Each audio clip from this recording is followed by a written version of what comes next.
Joining me now on the phone, Matthew Graham, founder of Graham Combat, who currently serves as a civilian defense contractor and a full-time firearms and tactics instructor of protective and low-profile operations. He was also a local law enforcement officer. Matt, lone wolf or group attack, really, the question is, how do you protect against something like this? Yeah, good evening, Brett. And I don't know that you can, just like both guests on your panel have said, as we continue to take the fight to the enemy overseas, we really need to be ready here for what's going to happen. Low kinetics, individual operators, whether they're attributed to a group or not, what we're finding over the past couple of years is that they're able to act at will, and there's not much that we can do to mitigate it. I guess we can take out the internet sites that inspire them at some point. Yeah, but I mean, that's like banning books, right, and talking about ideas. So, you know, I think we all understand that whether you get information off the internet, looking at a website is not something that drives you to strap a bomb onto yourself or to grab a car and drive it down a bike path. I think we know intellectually that it is bigger than that. And I think that's the big thing that we really don't want to talk about as a society. The threat here, even tonight in New York and other cities around the country for Halloween, isn't diminished.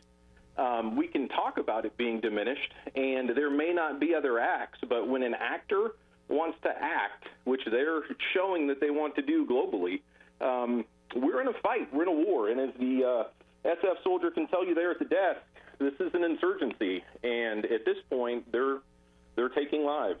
Yeah, we're just getting word that Mayor de Blasio is heading down to that Halloween parade to check out security there.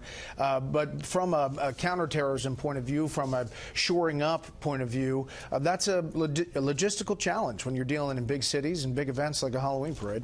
Well, we have a huge country, and we're not going to be able to put roadblocks on every bike path, and we're not going to be able to funnel people into areas that vehicles aren't. As much as we change our defense posture, they're going to change their offense. So. And nobody wants to save your life more than you.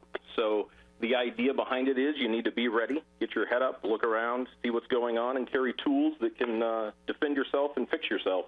Yeah, and obviously with the increased use of these vehicles, trucks and cars, we've seen these attacks, as I said, in Berlin, in Nice, in Spain, all over, in London, and now here.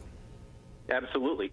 And how are you going to stop a person from renting a truck? And that's one of the difficult points. You had the chairman on earlier, and even as he said, we only know after the fact. The JTTF is cultivating that rental site, dealing with who has rented and what is the nexus to that rental.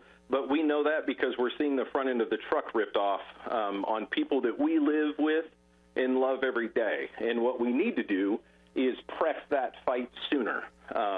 And we're doing that globally, and as part of that response, we're going to have to deal with that threat here. Matthew Graham, we appreciate your time. Thanks. Thank you, Brett.